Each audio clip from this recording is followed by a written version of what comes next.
Everyone's brain works a little differently. My brain will process things differently than your brain, and your brain is going to think about things differently than your friend's brain. And that's what this video is all about: neurodivergence and neurodiversity. These two terms recognize the natural variations that all of us have in how our brains work. Each person's unique brain is going to interpret things differently, think about things differently. So neurodivergence is an umbrella term for a wide variety of variations in how our brains process things. Things like ADHD, autism, dyslexia, dyscalculia, and Tourette's all constitute forms of neurodivergence. And just like no two brains are exactly the same, no two people with neurodivergence are exactly the same. And that's what neurodivergence is all about: celebrating and cherishing the differences in how our brains work, as opposed to trying to malign these variations in how brains operate. Even though no two neurodivergent people are the same, there are some general tendencies or behaviors associated with neurodivergence. For example, ADHD is associated with difficulty maintaining attention or managing thoughts. Autism is usually associated with difficulty in catching social cues or communicating, and dyslexia emphasizes challenges with reading and writing. In essence, a neurodivergent brain operates slightly differently than what we might consider to be the norm. And these differences influence how people might learn, they might process information, how they might interact with one another, and how they might interpret sensory cues like sound or light. For me, I received my autism diagnosis pretty late in life, and actually after I had finished graduate school. But that label, autism, really helped me understand a wide variety of things and behaviors that I had had throughout my life. For example, I always struggled a little bit with sarcasm, understanding when other people were being sarcastic or making a joke, or trying to convey that I was trying to make a joke or being sarcastic to other people. I also always hated looking people in the eye. I would avoid eye contact at all costs, even when I was teaching students in my public speaking class the importance of eye contact. And I actually kind of hate looking at the camera as I'm making these videos as well. But that term, autism, helped me understand that my brain was working just slightly differently than other people's brains, and that made so much sense to me. And that's why it's really important to celebrate and recognize neurodivergence. Celebrate neurodiversity to ensure that our departments, our universities, our communities, our organizations, and our companies are valuing everybody regardless of how their brain processes information.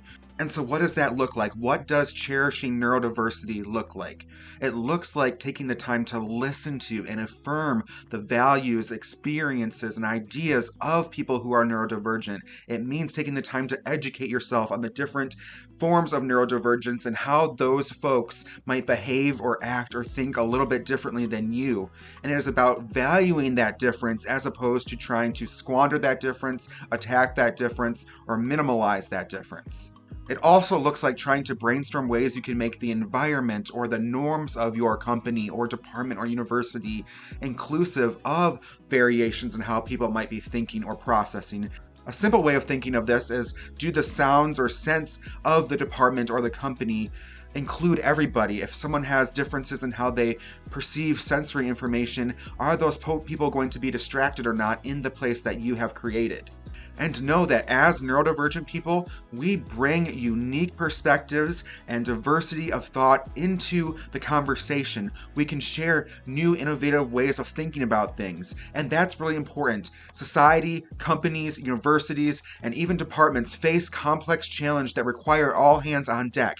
Everybody needs to be able to feel welcome and included in the conversation, and for them to share their perspectives and ideas in order for us to address those collective issues. And so building out inclusion for neurodivergence will make it easier for us to have collective conversations that can really address a variety of issues.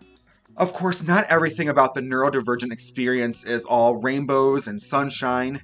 Because social norms often dictate particular forms of behavior and ways of processing information, neurodivergent people can face a lot of barriers and challenges when it comes to things like communication, social interaction, sensory processing, and so on. And so when we create norms for how brains are supposed to work or how people are supposed to think, that is naturally going to exclude and undermine neurodivergent people and the talents and perspectives that they bring to the table.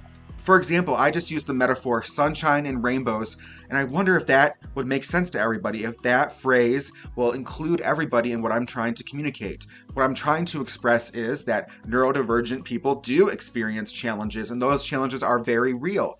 But that metaphor, that use of figurative language, might not be processed the same by every single person watching this video. And so everybody, including me, can learn more about neurodivergence and how to build out more inclusive and just communities, societies, companies, classrooms, and universities. That's why on this channel we are aiming to provide you and others with information, resources, tips, and tricks about how to support neurodivergence and how to support yourself, and help others navigate the challenges of higher education and in life. So please take a moment to hit that subscribe button, join our community, and help build out more awareness and insight about neurodivergence and how to support people.